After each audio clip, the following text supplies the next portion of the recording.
Our next guest is Sara Howard.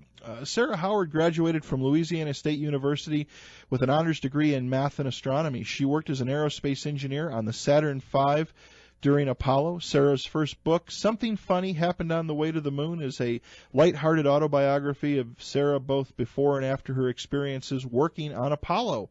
Sara's newest book is Mischief at Mishtown, published by Tate Publishing, and is available on Amazon. There's an updated version of her first book that contains new information.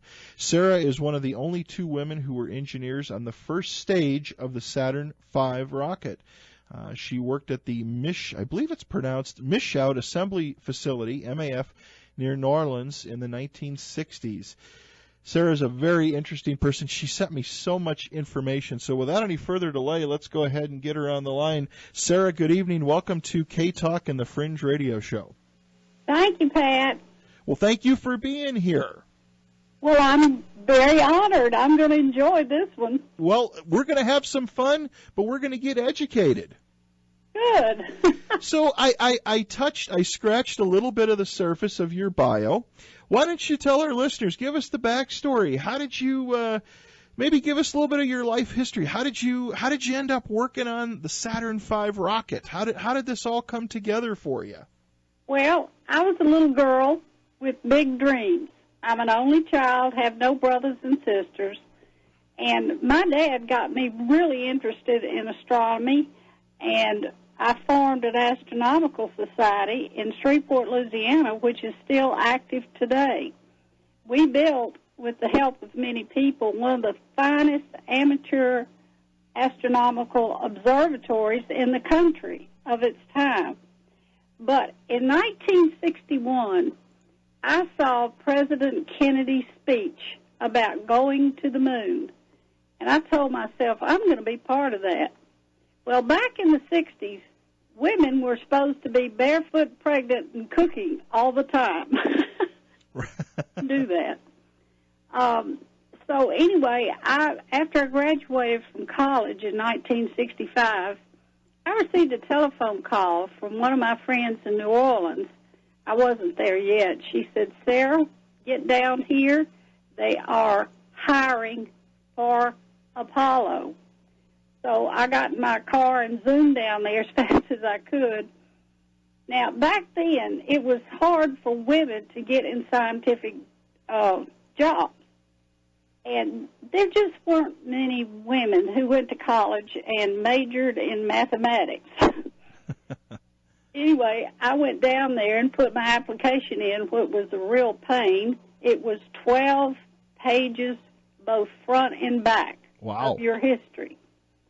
Because of that, Apollo was a very top-secret program, and I'm sure you are aware of that. Yes. We were in a race with the communists, the Russians, and so everything was kept very, very secret. Well, after I heard Kennedy's speech, and I said, I got to be part of that, I worked real hard to get on it. So when I put in my application, I was delighted when they called me and accepted me. But what is so funny back then, I was working for the telephone company, and I was earning $400 a month.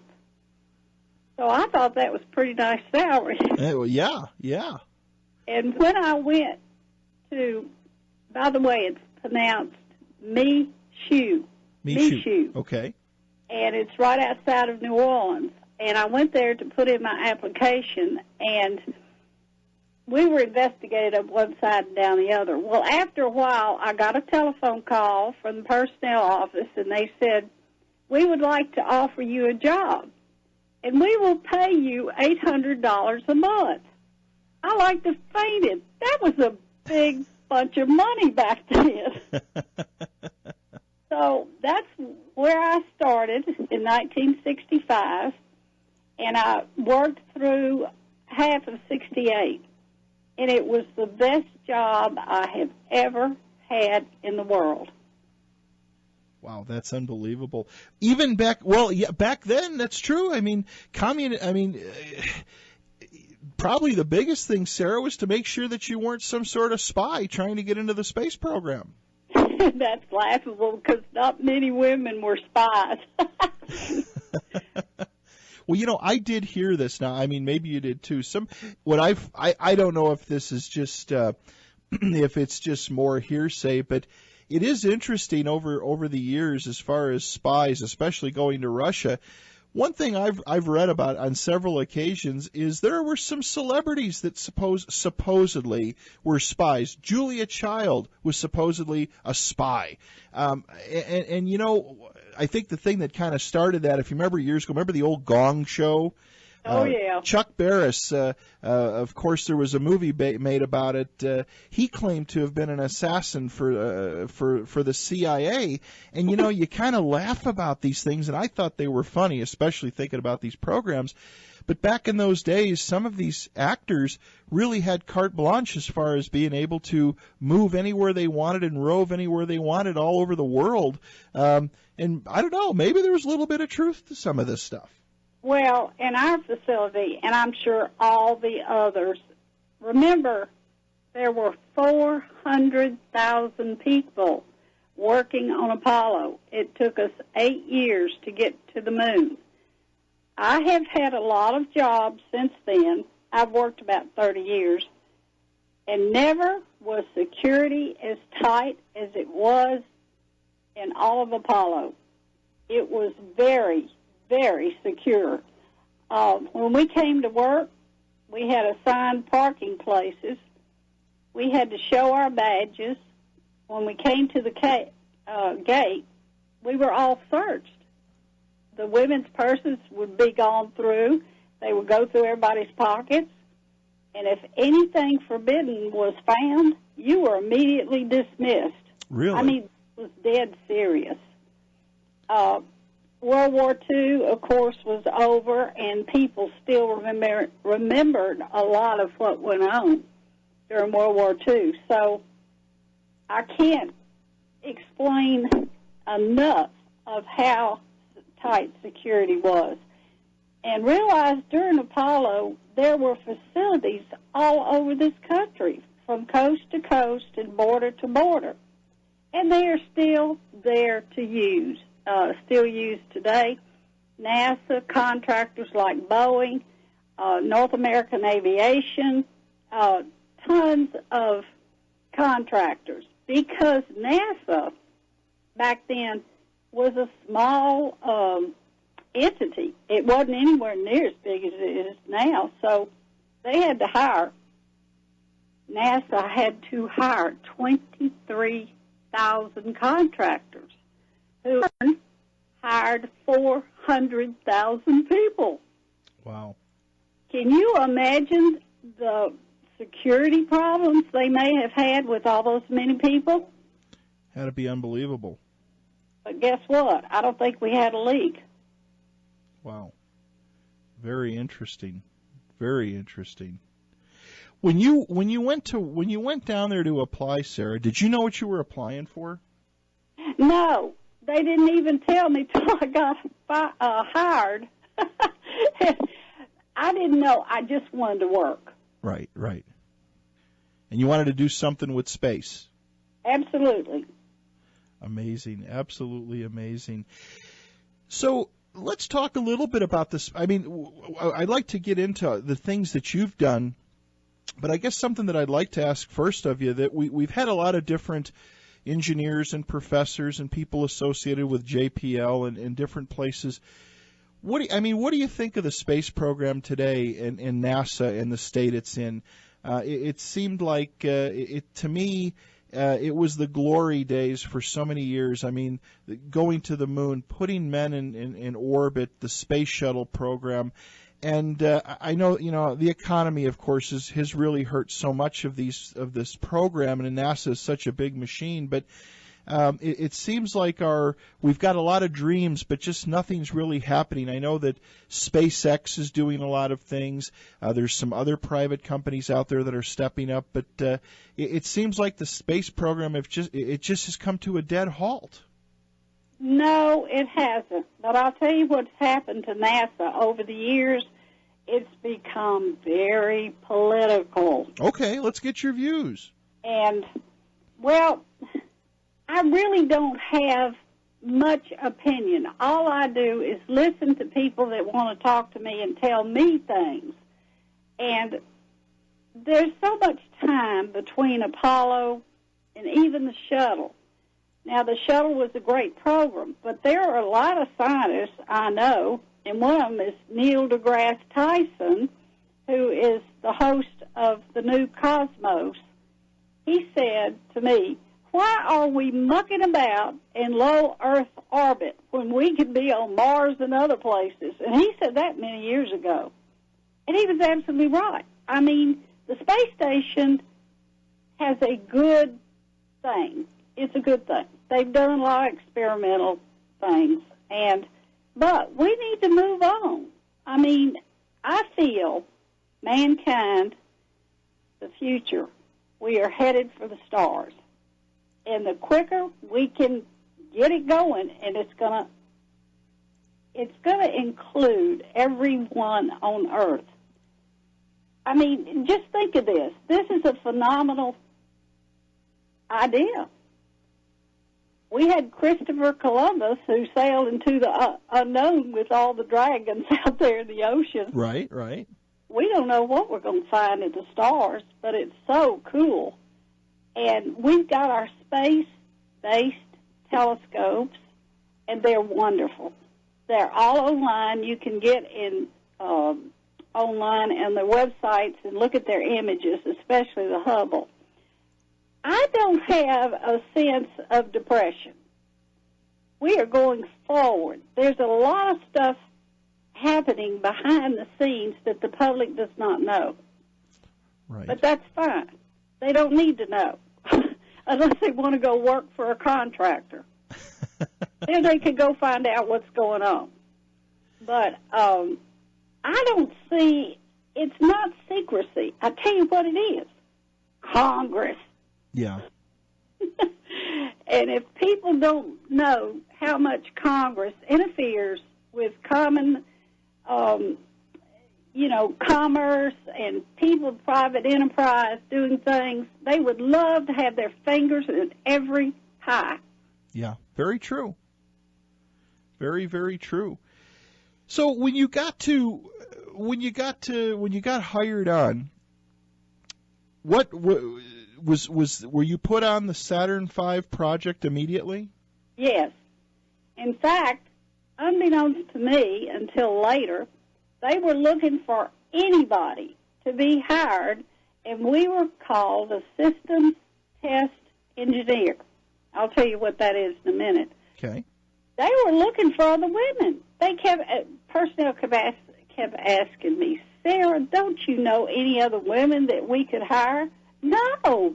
When I was in LSU, I had in the math classes, very few women.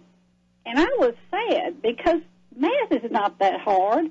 And why do people accept an image of someone that's totally wrong?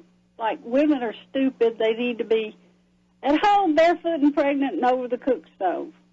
Well, I was married, I had children, I worked, I cooked very well, still do. So this old images of people is so wrong.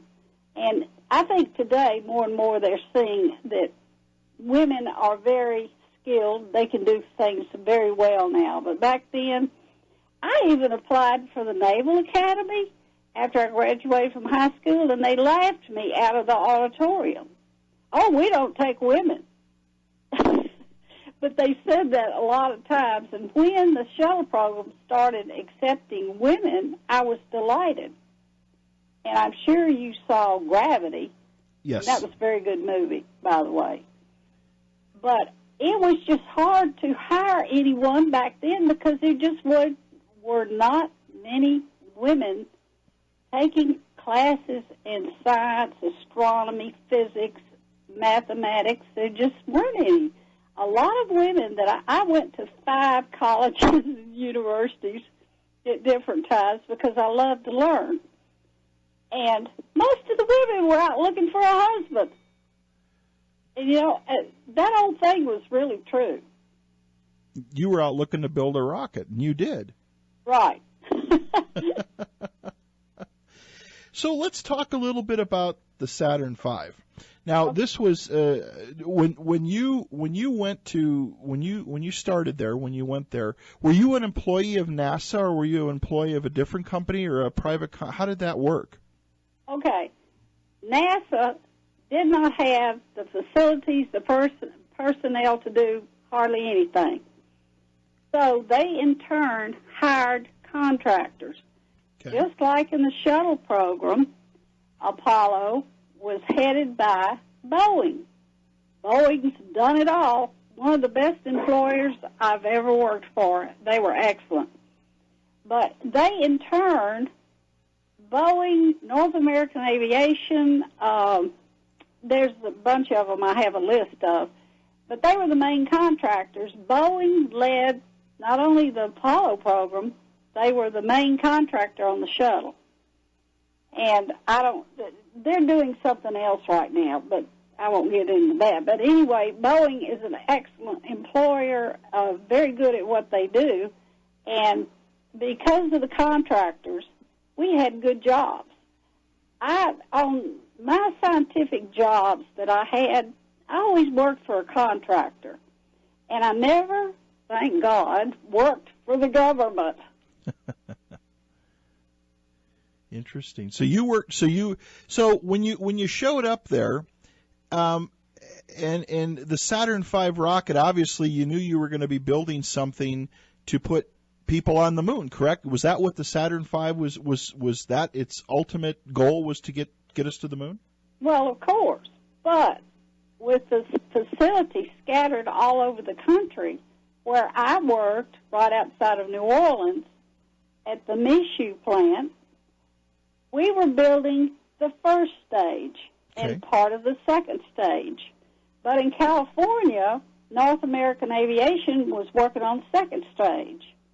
Now, I don't know anything about the third stage or the command modules because I never worked on that, and I knew zilch. We were too busy working on our stage.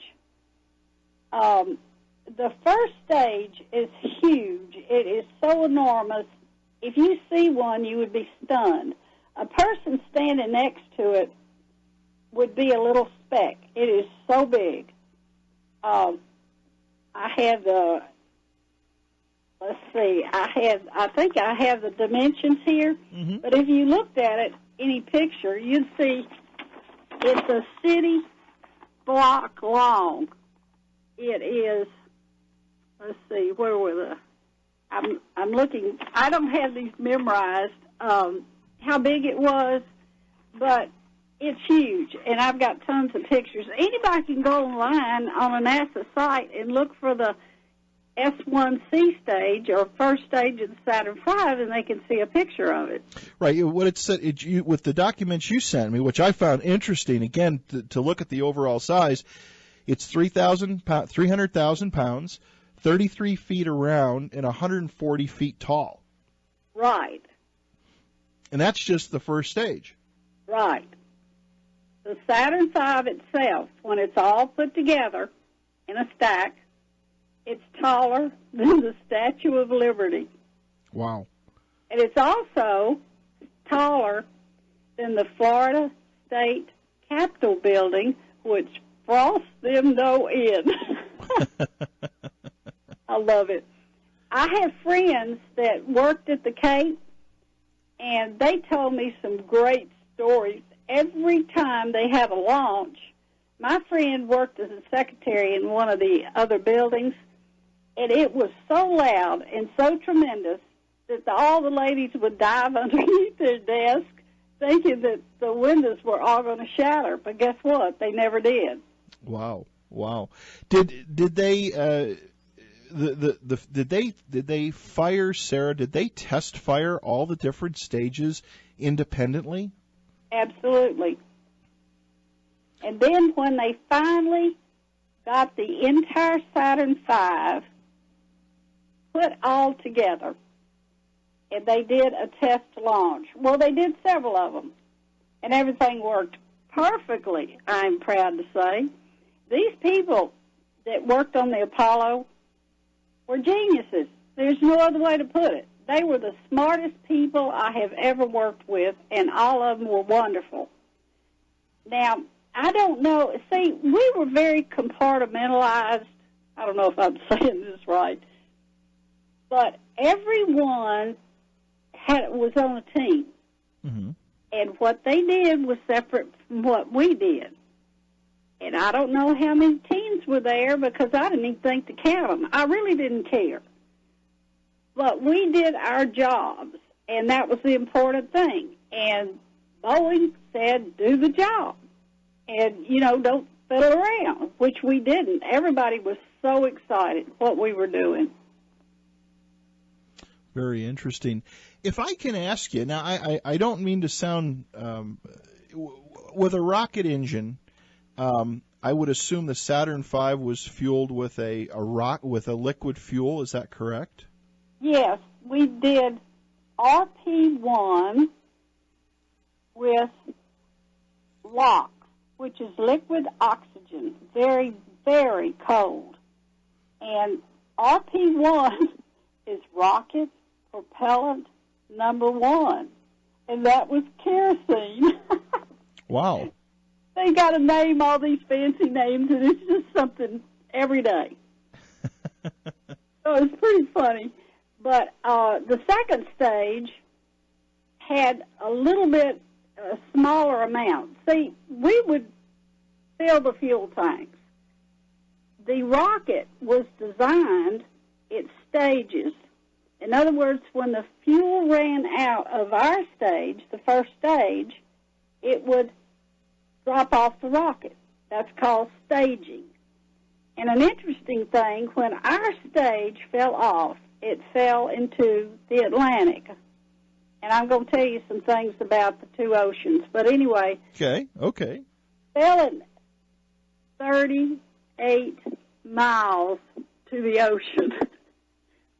Well, the engine survived, but the structure of the stage probably is crushed tinfoil because they have aluminum sides, and aluminum can't last, in that kind of power. But anyway, an interesting aside, the chairman and the owner of Amazon, his name is Bezos, got a ship, went out in the Atlantic, found one of our stages of the Saturn V. In fact, it was Apollo 11's first stage because they found the serial number, and it matched exactly. Well, Bezos gets all this money. He gets this big ship, and they haul up an F1 engine. And this is so fantastic. And there's somebody here in the country trying to invent or restore an F1 engine. And that's really a riot. But I want to tell you that you audiences, those of you who are listening, you can get in your car and drive around all over this country and see all the facilities. They are still there. They have engines on display in a lot of the NASA facilities and in the contractors. Wow. So you can go see all this today. In fact, they have an entire Saturn V, which we did not use. We built more, and President, he told Nixon, he said, "You're done. You're all fired. We're not going to do it anymore."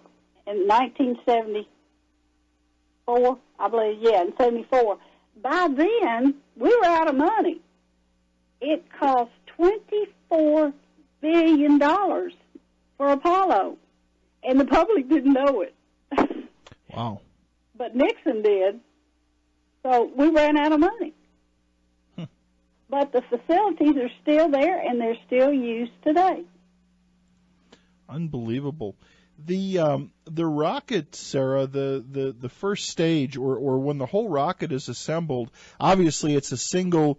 It's just used one time, correct? Do they retrieve those pieces, or they just go in the ocean and basically rot away? Well, they go in the ocean and they're crushed because they were 38 to 40 miles high. When you go at that height, it reaches terminal velocity, and it can't go any faster. But that's a thing of physics and gravity. But anyway, they were useless. The only thing that lasted were the F1 engines, but they're damaged too, so they got to do some work on them.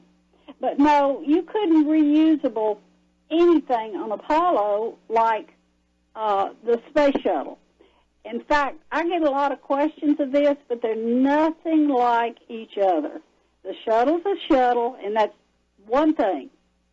The Saturn V's another, and never the twain shall meet. There's nothing in common with either one of them. Right. I've got a question for you. Maybe this sounds crazy, and I've asked this of some other people. The space shuttle, you know, it seems like the biggest problem, or not the biggest problem, but the biggest task is getting these vehicles in space. I mean, to leave Mother Earth, to get them off the ground, the amount of thrust that's required. I never had the opportunity to experience a launch. I had a good friend who was down in Florida and got pretty close to a space shuttle launch, and he said when those engines light, it's like not only is it the most glorious thing, beautiful thing, but he said it's like looking at hell on earth. If that's what hell can be determined, the thrust and the flames and the power and what comes out of the bottom of those things. But we get them into space, and it's such a huge task, Sarah, to get them into space. Could a craft like the space shuttle, now I know that it's not capable of landing on the moon, but I've asked this question, is the shuttle capable of traveling to the moon and orbiting the moon, or was it just not designed for that? Well, it's several things it was not designed for. It couldn't carry enough fuel. The big red tank, the main tank, would run out before they got even halfway to the moon. You've got to realize to reach something, you've got to have the power to take you there. Right. Soon after launch, the space shuttle has those two external boosters, and they come off real quick. Right, right. They're barely out of the atmosphere when they are ejected. And I knew people that worked on the big red shuttle tank, and I learned some things from them, but it was pretty cut and dried. There wasn't, well, so was Apollo. Actually, our space vehicles up till now have been pretty simple. I mean, there's just no mystery to it. If you study the difference between the shuttle and the Saturn V, it's a huge world of difference. It's like comparing, I don't know, backwoods somewhere in Africa to modern society. I mean, there's just no comparison. Right, right. Well, both unbelievable crafts. Sarah, we got to take a quick commercial break. Okay. We'll be back on the other side. Our guest tonight is Saturn V rocket engineer Sara Howard. We're going to be talking more about the space program. We've got a lot of questions for her, and she sent us some stuff we're going to cover. All right, everybody, welcome back to the Fringe Radio Show. Our guest tonight is Sara Howard. Sara, thank you so much for taking time out of your weekend to be here with us. Oh, you're welcome. This stuff is so interesting. I got a couple of questions that came in from some listeners. Let me get to one of them first. Says Sara, does Sara know why a craft like the space shuttle were never launched horizontally along a track with a steep curve at the end, kind of like the science fiction rocket Fireball, the XL-5, or in the movie When Worlds Collide? Well, the answer to that is that's science fiction. Okay. Nobody tried to make that work. It was totally unfeasible. Why don't they have those today? They don't work. So it's the momentum again. Why? I put extra stuff on this rocket going up like he talks about. It's much easier to have the rocket on its tail end and ignition, and it goes straight up. Why do a railroad track of some sort? That makes no sense. Okay.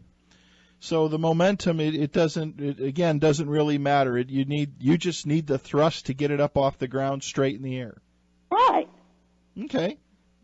I mean, why would you drive a locomotive in some screwy tracks and don't get it anywhere? That's the only thing I can think of. But, yes, it's science fiction. I've read every science fiction author out there. They have wonderful ideas. People try to make them work. They don't work. Right.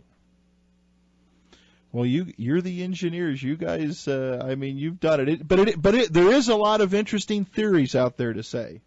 Well, sure. Yeah. If somebody has a good theory, go to a physicist or an engineer and put your proposal on the table and see what they say. Gotcha. The another question that came in, and I had this question too. This is something that is perplexed that I've thought about for quite a bit. Now, looking at the bottom of the S1C stage, the first stage that you worked on, there's 5 rocket motors. Right. Those F1 engines. Okay, I'll just come out with the simple question: how in the heck does this thing just not tip over? When it's sitting on the pad and it's released from the launch pad and those engines ignite, are those engines changing thrust, Sarah? Are they all firing at the same time, the same thrust? What keeps that rocket? What steers that rocket straight up? Well, we have 5 F1 engines. They're the biggest engines ever built so far. And you have to realize we had a genius that led the whole project. His name is Dr. Werner von Braun. He had been testing rockets in Germany for years. He found out and worked out with physics and a whole bunch of engineering how to get a rocket to fly. And he did it. He had a lot of mistakes. It was, back and forth. But after World War II, our Army went to Peenemünde and brought all the German rocket scientists to the United States. And their descendants are here in Huntsville, Alabama. And I know a lot of the families, the next generations, of course. But anyway, he was a genius. There's just no doubt about it. They tested, and that's what I did. But Saturn V was perfectly balanced in every way. Okay. Couldn't tip over unless something blew up, which it never did because it was designed with utter safety in mind. We all realized we had people's lives in our hands. We couldn't muck around with a good design that worked. So, just think of the automobile industry now. They've had problems. I don't know if it killed people. It may have. But in rocketry, you don't want anything to go wrong. Right. And so it was tested and tested. I was a systems test engineer, along with a lot of other people. We did our work in teams. When we had static firings, I have pictures of the test stands. They're the most enormous things you've ever seen in your life. They still are there at the Tennis test site near Bay St. Louis, Missouri. They're still used today. A lot of the infrastructure of Apollo is still used today. I mean, why tear down something that's very good and works? Right. So the contractors today test engines, and they don't have stages, but they test their engines at the Mississippi test site, which is now Stennis. In fact, the infrastructure is all over this country, and NASA and other contractors are still using it today. But rest assured, have you ever seen a picture of the Vehicle Assembly Building, the VAB? Yes, I have, yes. Well, that's where they do the stacking. Every stage is probably barged by water to the Cape, and they have this huge equipment to lift each stage. It's so absolutely huge and very, very heavy. And it is balanced on a pin. I cannot tell you or impart to anyone how fabulous this rocket is. Now, Apollo 13 had a problem, but it wasn't the Saturn V. Right. It was a contractor's oxygen generator, and it blew up, just like the plane that went down in the Everglades, because they were carrying as cargo oxygen generators. And you get a spark, what does oxygen do? It explodes. Right. Right. So anyway, Apollo 13 was another contractor's. It wasn't Werner von Braun. So what you're saying is it's just pure balance that and everything being correct that makes it fly. Did those engines, could thrust be adjusted on them, or when they were lit and that was it? They were lit, that was it. You could not do anything. Once it's lit, it's gone. And you can't touch it, nothing can change it. But see, it was designed to the nth degree.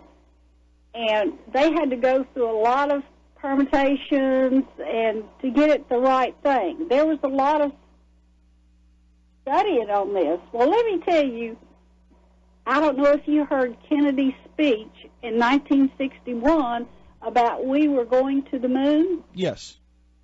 It took us 8 years and 400,000 people to get there. Wow. So you can imagine the changes in design, but once they settled on the real one, the good one, it couldn't be touched for safety. It was a wonderful machine. And much to my disappointment and sorrow, we lost 2 shuttles and their crews. Right. That was terrible. It was. You want to take a call? Sure. Okay. Caller, good evening. Welcome to K-Talk. You're on with Sara Howard. Well, hello. Hey, there are some believers that the early moon landings, just the early moon landings, were possibly faked, and for good reason. And by faked, Hollywood or some filming out in the desert, perhaps Area 51, but were faked. And the good reasons that I should bring into this question is that by faking it, it would clearly establish Americans' dominance in the Cold War. And a second reason would, again, understandably, would be not to risk a possible accident or failure or something would really set the program back and hurt America and be a real setback to NASA. But if you could answer that, perhaps if you choose not to comment, that's understandable. But just give us some truth on this subject, just simple truth. Thank you. I have absolute proof that it happened, and I'll tell you why. I have a degree in astronomy. I've been to a lot of our astronomical facilities all over this country, and when we landed Apollo 11 on the moon and Neil Armstrong set foot on the moon, you didn't see this. We did. He had 2 objects in his hands I've got pictures of it. He's walking across the lunar surface with two big mirrors in each hand. He planted them on a predetermined spot on the moon. Do you believe that? I do. Okay, the next thing is the public saw him doing his step and saying the famous words, but you did not see all that they did. We did, but the public wasn't. Well, they didn't tell the public. They weren't interested. They put a lot of scientific instruments and many things on the moon. Well, here's what happened. I love this. They are still there today. The reflectors. I was at McDonald on Mount Davis in the wilds of Texas in 1972, and we went to the observatory, and they had a laser gun. They fired the laser. It hit the reflectors on the moon and came back and was captured on another instrument. They have still been firing the laser at the moon today. And the Japanese had a flyby, saw all the instruments on the surface of the moon. Also, they photographed the footprints. They also photographed the lunar lander and one of the lunar rovers. You can't fake that. So, you believe what you want to believe. I was there. I saw it. So, I feel real badly about those people doing the rumors that, it was done in a studio and the flag shook. Well, guess what? It was a metal pole.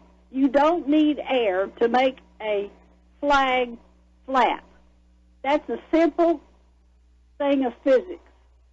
Have I answered your question? Yeah, he just I think he just posted it because that is a common question.